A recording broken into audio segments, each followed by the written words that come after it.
আসসালামু আলাইকুম। আমি একই প্রশ্ন রোগীদের নিকট থেকে খুব কম বেশি পেয়ে থাকি। বিশেষ করে কোমর ব্যথার রোগী এবং কোমর ব্যথা থেকে যখন কোমর থেকে ব্যথা পায়ের দিকে চলে যায়, ১ পা কিংবা ২ পা।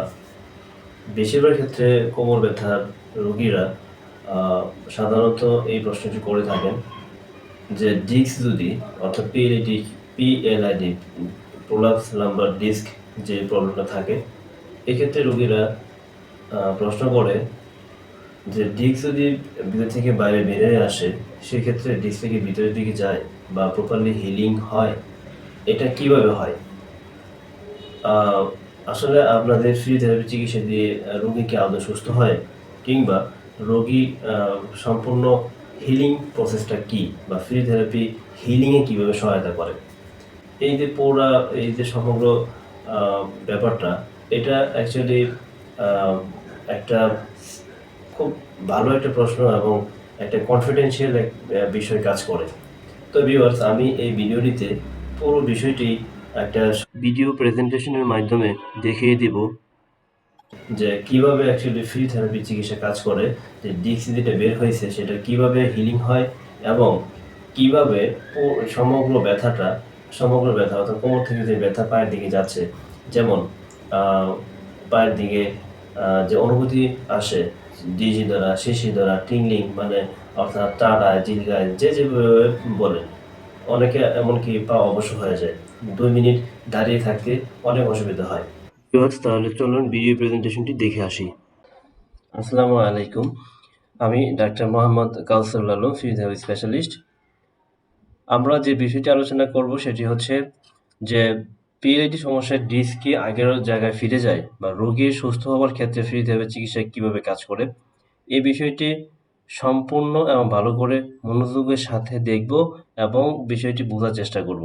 কিভাবে একটা ডিস্ক যখন আমাদের মেরুদণ্ডের ডিস্কের যখন সমস্যা হয় বা যখন ডিস্কের ভিতরে যে জেলি থাকে সেটি যখন বের হয়ে যায়, তখন আসলে কি ঘটনা ঘটে এবং বের হয়ে যাওয়ার পরে যে, যে হিলিং প্রসেসটা কিভাবে কাজ করে এবং কিভাবে সুস্থতার দিকে আমাদেরকে নিয়ে যায়, এই পুরা প্রক্রিয়াটাই, পুরা সিস্টেমটাই আমরা জানার চেষ্টা করব। ততক্ষণ অল্প কিছুক্ষণ সময় একটু মনোযোগের সাথে আমার আ আমার সাথে থাকবেন। তো ভিউয়ার্স, এইখানে আমরা যে মেরুদণ্ডটা শুরুতে দেখাচ্ছি, যে মেরুদণ্ডটা দেখতে পাচ্ছেন এস আকৃতির মেরুদণ্ড। আ ডিস্কের যে ভিতরে যে অংশটুকু থাকে নিউক্লিয়াস পালপোসাস, আর বাইরের যে অংশটুকু থাকে এটাকে বলা হয় অ্যানুলাস ফাইব্রোসাস। ওকে? তো এখন দেখেন একটা মেরুদণ্ডের যে আ নার্ভের যে একটা রাস্তা আছে হলুদ অংশ, এই ২ টাকে নার্ভ বলা হয়। তো এই নার্ভটা যখন এটাকে কর্ড বলে, তো স্পাইনাল কর্ড বলে। এই যে নার্ভ, এই নার্ভের যে রাস্তাটা থাকে, অনেকাংশে এই নার্ভের রাস্তা সরু হয়ে চেপে যায় এবং হচ্ছে আবার এই যে ডিস্কটা দেখতে পাচ্ছেন নরম জেলের মধ্যে ভিতরের অংশটুকু আ এর যে পর্দা বা লেয়ার থাকে, এর বাইরে যে লেয়ারটা থাকে অ্যানুলাস ফাইব্রোসাসের, এই লেয়ারটা ফেটে দেন আস্তে, আস্তে বাইরের দিকে বের হয়ে আসে।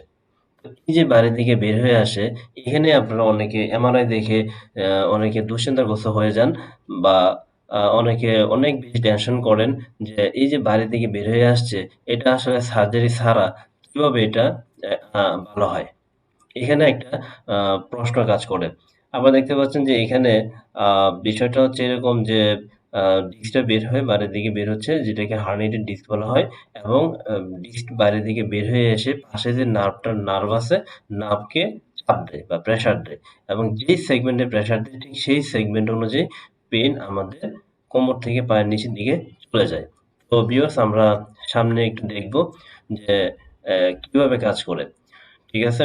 তো এখানে আমাদের কোমরে যখন ব্যথা হয় বা এই ধরনের কেসগুলো আমাদের কাছে আসে, আমরা তখন দেখি যে কোমরের মাসলের কি অবস্থা থাকে।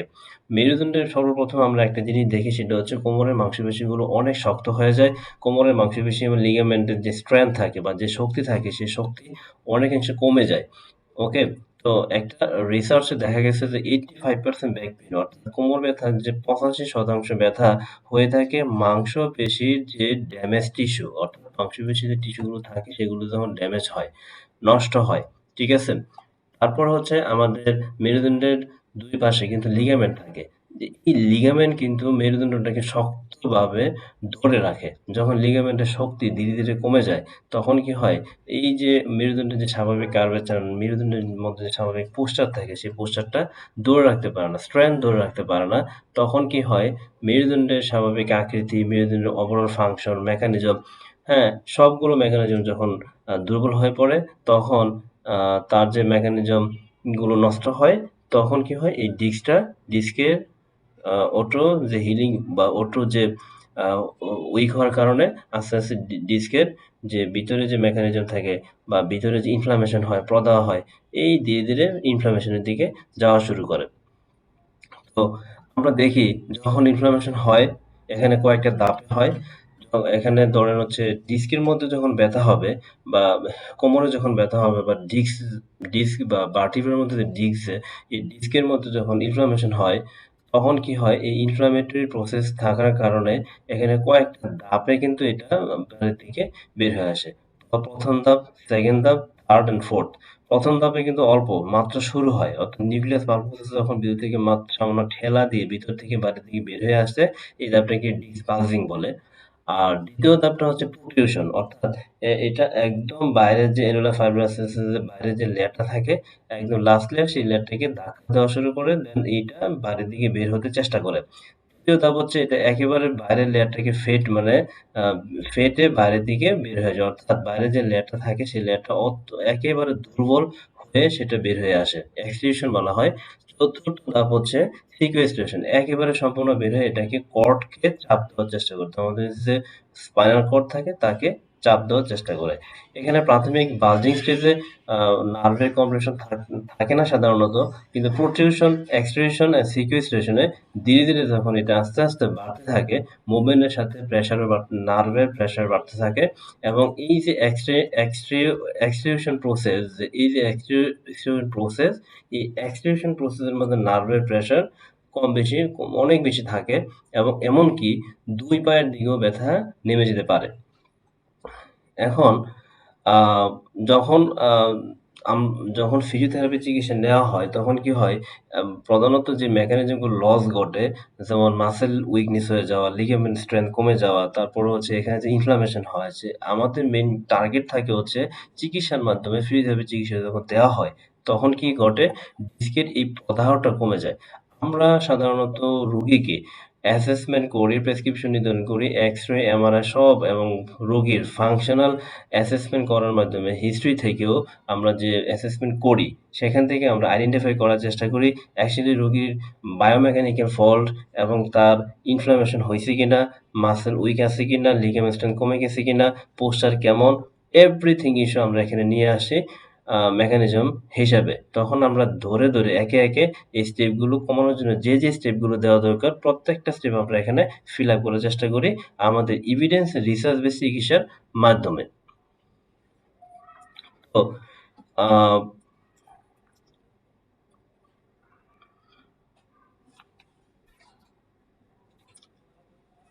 এখন আ আমরা পরের ধাপে যাই। 2nd যে আমরা যখন ফিজিওথেরাপি চিকিৎসা দেই, তখন কি হয়? যে আমাদের শরীরের মধ্যে ন্যাচারাল রিঅ্যাবজর্পশন নামে একটা বিষয় থাকে। অর্থাৎ এটা অটো ইমিউন সিস্টেম থেকে নির্ধারণ করা থাকে।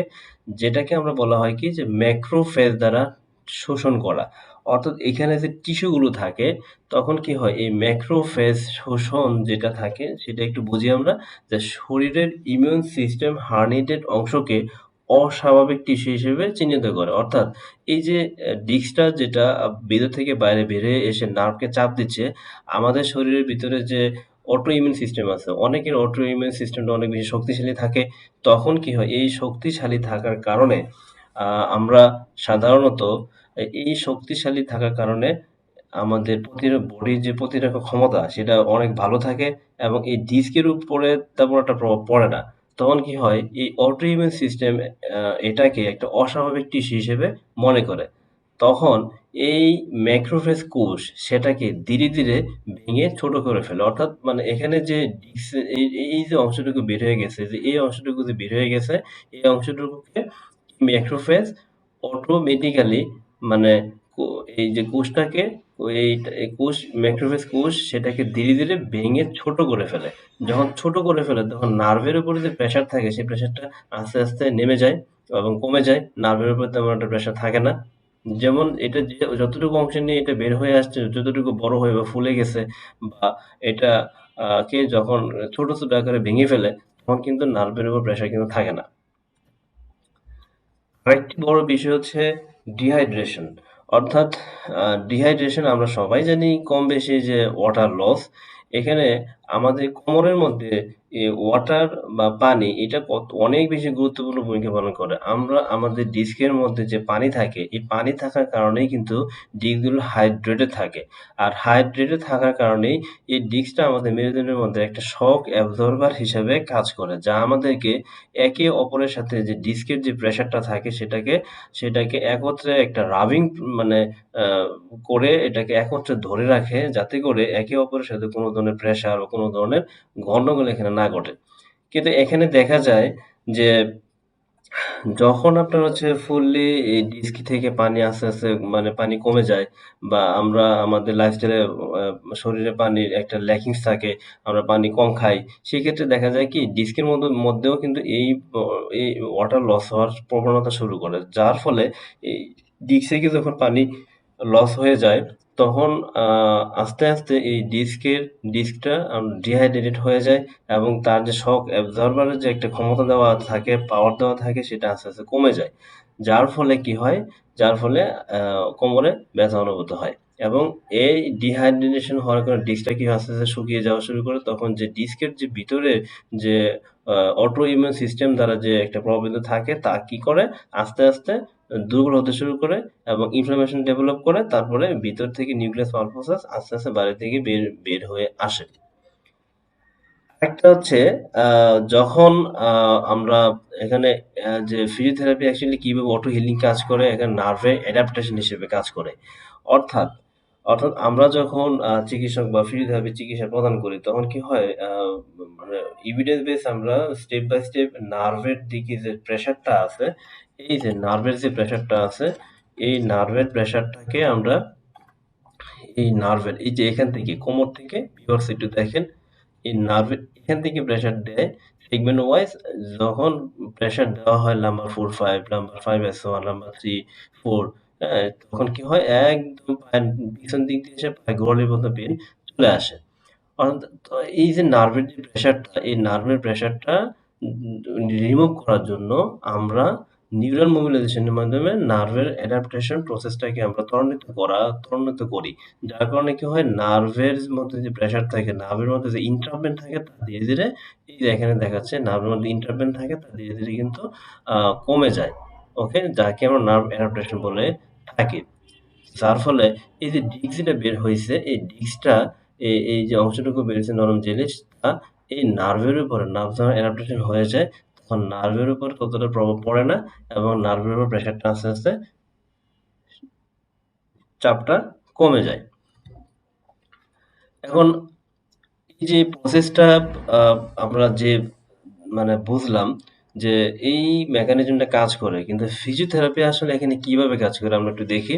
যে ফিজিওথেরাপি চিকিৎসার মাধ্যমে আমাদের এখানে কি কি প্রসেসগুলো বা কি কি মেথডগুলো অ্যাপ্লাই করা হয়, যার মাধ্যমে এখানে অটো হিলিং প্রসেসটা আসে। এখানে আমাদেরকে গুরুত্ব দিতে হয় প্রথমত হচ্ছে মেকানিক্যাল কারেকশন। মেকানিক্যাল কারেকশনের ক্ষেত্রে তার পোস্টার লেভেল কেমন আছে শারীরিক, তার হচ্ছে মেরুদণ্ডের স্টেবিলিটি কেমন থাকে, হ্যাঁ?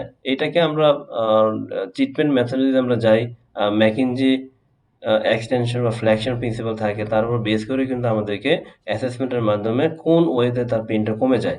অর্থাৎ সেই ওয়েটাকে আমরা চেক করে আমরা বের করি তার পজিশনগত কি ধরনের সমস্যা আছে, কোন পজিশনে রোগীর ব্যথা কম লাগে, কোন পজিশনে বসলে কি রোগীর ব্যথা কমে যায় বা হাঁটলে কি ব্যথা রোগীর বেড়ে যায়। এই বিষয়গুলোকে আমরা নোট ডাউন করে দেন আমরা একটা প্রিন্সিপাল সেট করি। প্রিন্সিপালের মাধ্যমে আমরা চিকিৎসা কন্টিনিউ করি, ম্যাকেনজি প্রিন্সিপালের মাধ্যমে। তারপরে আমাদেরকে বেশি গুরুত্ব দিতে হয় যখন চিকিৎসার মাধ্যমে আহ, চিকিৎসা কন্টিনিউ করা হয় তখন যখন দেখা যাচ্ছে যে ব্যথা কমে যাচ্ছে আস্তে আস্তে, সবকিছু ঠিকঠাক আছে। এখানে আমাদেরকে কোর মাসেল স্ট্রেংথেনিং এর দিকে গুরুত্ব দিতে হয়, অর্থাৎ ব্যাক মাসেল এবং পেলভিক ফ্লোরের মাসেল থাকে, সেই পেলভিক ফ্লোরের মাসেলগুলোকে কোর লেভেল এবং পায়ের দিকে যে মাংসপেশি থাকে, সে পায়ের দিকে মাংসপেশি স্ট্রেংথ বাড়ানোর ক্ষেত্রে আমাদের কাজ করতে হয়। অ্যাবডোমিনাল মাসেল থাকে, সে তার মানে হচ্ছে আমাদেরকে অ্যাবডোমিনাল পেটের মাংসপেশি, পায়ের মাংসপেশি, পেলভিক ফ্লোরের মাংসপেশি সবগুলোকে নিয়ে একত্রে স্ট্রেংথ বাড়াতে হয় স্টেপ বাই স্টেপ। তারপর নার্ভের মোবিলিটি বাড়ানোর জন্য, নার্ভের সেন্সিটাইজেশন বাড়ানোর জন্য আমাদেরকে নিউরোডাইনামিক চিকিৎসা পদ্ধতির মাধ্যমে নিউরাল মোবিলাইজেশন করা হয়। তারপর আমাদেরকে ম্যানুয়াল থেরাপি, এটা হচ্ছে অ্যাপ্লাই করতে হয়। এটা হচ্ছে রোগীর জন্য, কোমর ব্যথা বা এই ধরনের নার্ভের কম্প্রেশনের জন্য খুবই গুরুত্বপূর্ণ। ম্যানুয়াল থেরাপি যখন আমরা এপ্লাই করি, তখন রোগীর এক্স-রে, এমআরআই, হিস্ট্রি, ডিসফাংশন সবগুলোকে আমরা খুব মানে তীক্ষ্ণভাবে খুব ডিপলি অ্যানালাইসিস করি। অ্যানালাইসিস করার পরে দেন মোবিলাইজেশন দরকার হয়, দেন স্ট্রেচিং দরকার হয়, দেন হচ্ছে ম্যানিপুলেশন দরকার হয়, দেন এখানে মূলিকান কনসেপ্টের কিছু বিষয় থাকে। রিসার্চ অ্যান্ড এভিডেন্স অনুসারে আমরা স্টেপ বাই স্টেপ আমাদের নিজের হাত দিয়ে বুঝে দেন আমরা এখানে ম্যানুয়াল থেরাপি এপ্লাই করে থাকি, যা রোগীর ব্যথা কমানোর ক্ষেত্রে সবচেয়ে বেশি ভূমিকা পালন করে থাকে। আবার এই কোমর ব্যথা বা এই ধরনের ব্যথা কমানোর ক্ষেত্রে ইলেকট্রোথেরাপি ম্যানেজমেন্ট, অর্থাৎ ফিজিওথেরাপিতে ডিভাইস ম্যানেজমেন্ট সবচেয়ে বেশি গুরুত্বপূর্ণ। এটা আরেকটি স্টেপ। অনেকে মনে করে থাকেন যে শুধুমাত্র ডিভাইস থেরাপি দিব আর বাসায় হালকা এক্সারসাইজ করব, তাতেই কিন্তু ব্যথা কমে যাবে। বিষয়টি কিন্তু না। এখানে আমাদেরকে যে স্টেপগুলো বলে আসলাম তার সাথে এই ইলেকট্রোথেরাপি ম্যানেজমেন্টকেও এড করতে হবে। ইলেকট্রোথেরাপি ম্যানেজমেন্টের মধ্যে অনেকগুলো আ আ সিস্টেম আছে। সেই সিস্টেমগুলো স্টেপ বাই স্টেপ রোগীর মেকানিজম অনুযায়ী আমাদেরকে এপ্লাই করতে হয়। যেমন শর্ট ওয়েভ আছে, এমনকি ট্রাকশন থেরাপি আছে, টেন্স আছে, আইএফটি আছে, আল্ট্রাসাউন্ড থেরাপি আছে, লেজার থেরাপি আছে, শকওয়েভ থেরাপি আছে। সবগুলোকে রোগীর প্রয়োজনে আমরা স্টেপ বাই স্টেপ যেটা প্রয়োজন সেটা সেইভাবে আমরা এপ্লাই করব। যেখানে ডিস্কের হিলিং সিস্টেমটাকে ত্বরান্বিত করে। ভিউয়ার্স, চলুন আমরা রিয়েল ফ্যাক্টটা জানি। রিয়েল ফ্যাক্টটা হচ্ছে এমআরআইতে অনেক বেশি দেখায়, মানে লেখা হচ্ছে এখানে যে এমআরআইতে ডিস্ক পুরোপুরি ভিতরে ঢুকে গেছে। না দেখালেও রোগী 90 থেকে 100% ব্যথামুক্ত হতে পারেন। এটা অ্যাকচুয়ালি অনেকাংশে সত্যি কথা যে অনেক রোগী প্রশ্ন করেন যে আমি কি এমআরআই করে দেখব? আমি একটা প্রশ্ন করি যে আপনি আপনার এমআরআই করে দেখতে হবে না। আপনার এমআরআই করে দেখলে দেখবেন আপনার একটা দুশ্চিন্তা বাড়বে। কারণ দেখবেন যে তেমন একটা চেঞ্জ হচ্ছে না। অর্থাৎ এখানে আপনার সিম্পটম কথা বলবে। আপনার পায়ের দিকে পেইন কমে গেছে? হ্যাঁ, কমে গেছে। আপনার যে সমস্ত যন্ত্রণা হতো সেগুলো ধীরে নেমে যাচ্ছে। রাতে ঘুমাতে পারছেন। যখন দেখবেন আপনার কাছে ভালো লাগতেছে তখন আপনার নিজে থেকে আপনার ব্রেইন বলে দিবে যে আপনার ব্যথা কমের দিকে যাচ্ছে। এমআরআইতে যাই দেখাক না কেন। এখানে এর কারণ হচ্ছে ব্যথা শুধু ডিস্কের আকারের উপর নির্ভর করে না।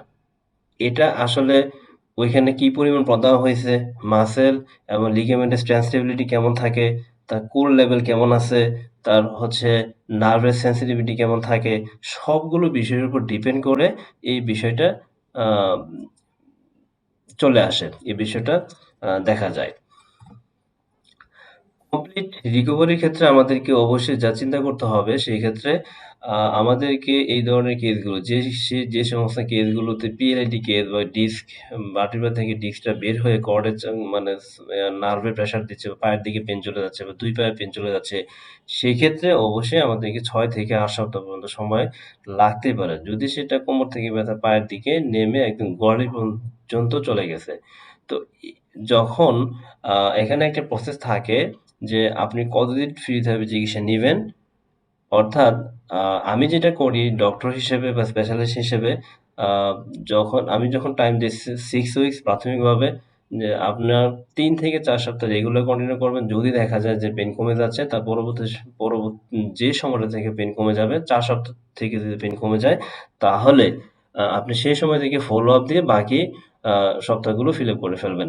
এতে করে কিন্তু অনেক রোগীর টাইমও ফিল আপ হয়, রোগী অন্য ক্ষেত্রে সাপোর্ট হয়, যার ফলে রোগীর হিলিং প্রসেসটাও ত্বরান্বিত হয় এবং ঠিক সেই সময়টুকুই লাগে আমাদের ৬ থেকে ৮ সপ্তাহ। এই প্রসেসে অনেক রোগী আমি প্রায় 10 বছরে আম অনেক রোগীর এই কোমরের এই ধরনের ব্যথার সমাধান আমার কাছ থেকে বাস্তবভিত্তিক প্রমাণসহ নিয়ে গেছেন। আ স্পেশালিস্ট হিসেবে অবশ্যই চাই আপনারা চিকিৎসা নিয়ে সুন্দর একটা হাসি দিয়ে সুন্দর লাইফস্টাইল লিড করেন। সেটাই চাওয়া, সেটাই কামনা।